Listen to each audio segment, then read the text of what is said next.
everyone, what's up? Welcome to my channel. If you're new here, my name's Elise. Thanks for stopping in. If you're not new, welcome back. It's always great to see you again. Today we're talking about 7 auto-buy authors that I have. It feels like I should have more, right?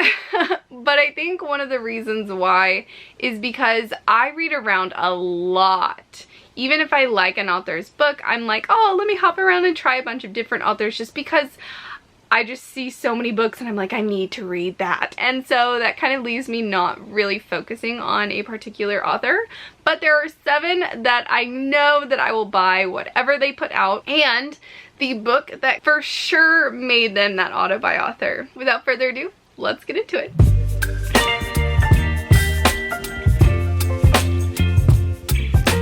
First auto-buy author is Christina Lauren, and this is the book that did it for me. I absolutely fell in love head over heels with this book. It's one of my all-time favorite books. Now, I've read a few other books by Christina Lauren. I've read Something Wilder, The Honey Don't List, let's see, The Unhoneymooners autobiography. So I've read quite a few of their books, but this one is the one that did it for me. Before I tell you more of my auto-buy authors, I would love to know who your auto-buy authors are down in the comments. And if you know what book did it for you, I would also love to know that as well. Maybe I can add it to my TBR. My next auto-buy author is Ali Hazelwood, and I absolutely loved The Love Hypothesis. Love on the Brain wasn't my absolute favorite of hers. However, Love on the Brain was so fun and silly and goofy, and I just had such a great time reading it. I don't know if you can see my annotations. And I just knew that I would continue to love her humor and the bright way that she writes, kind of the attention to a little bit of inequalities among females and women in STEM. So I just really like that. Plus, I'm a little bit of a nerd. I kind of like the science in it. Next we have Sarah J. Maas. Now, this isn't the book that did it for me. I physically don't own the book that did it for me, but that is Heir of Fire, the 3rd book in the Throne of Glass series. I read that book and I fell head over heels for that book. One of my favorites of this series, and that's when I knew that Sarah J. Maas was it for me. Now, it did take me a while to pick up ACOTAR simply because it was so hyped and I was just nervous, kind of like I did with Fourth Wing, where I was like, everyone's talking about this. I'm afraid that my expectations are too high, but no, I ended up loving ACOTAR as well. Next we have Emily Henry. Now, I read Beach Read. I love The People We Meet on Vacation, and then I read Book Lovers, and I was head over heels for Emily Henry. Look at my annotations. There are so many. I enjoyed this book so much. Book Lovers is just really humorous. I love the way that Emily Henry writes emotions. You can just really connect with the main character, so I'm very anxious to read Happy Place and see how I feel about that one. Next we have Jennifer Saint. I have read all of her books out so far. We have Ariadne, we have Electra, and Electra was like, okay, I like this. And so I read her most recent book that she just released only a few months ago, I believe, and that is Atalanta.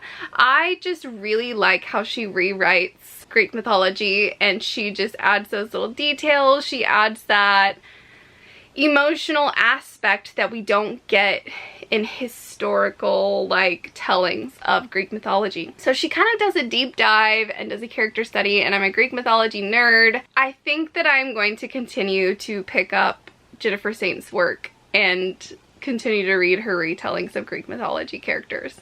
Next we have one of my favorites for a while, and that is Elise Kova. Elise Kova got me done with the Heir Awakened series. I fell in love with the first book of this series, and I have been in love with Elise Kova ever since. I have not read the Loom Saga yet, although I do plan on reading it one day. It is on my TBR. But I have read almost all of the rest of her work since the Heir Awakened series. I will definitely check out whatever Elise Kova writes. She just kind of sucks me in.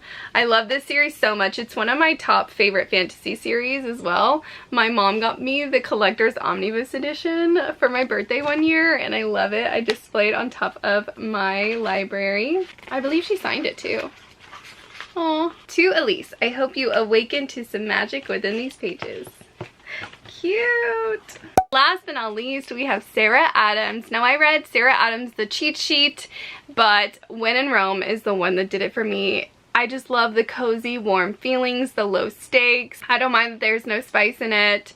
I think that Sarah Adams does a really great job of writing a cozy novel, but it still can talk about real world things. I feel like a lot of people think that cozy means, oh, nothing happens, it's so simple and sweet. But no, writing a cozy novel, you have to balance the cozy aspects of it, the humor, the cuteness, but only having those things doesn't offer a well-balanced book. And so I think Sarah Adams does a really great job of adding these components along with, you know, real world problems or mental health and just everyday struggles. I think she does a great job. I really enjoyed them. I have read Practice Makes Perfect already, and I do plan on purchasing her next book that comes out in 2024.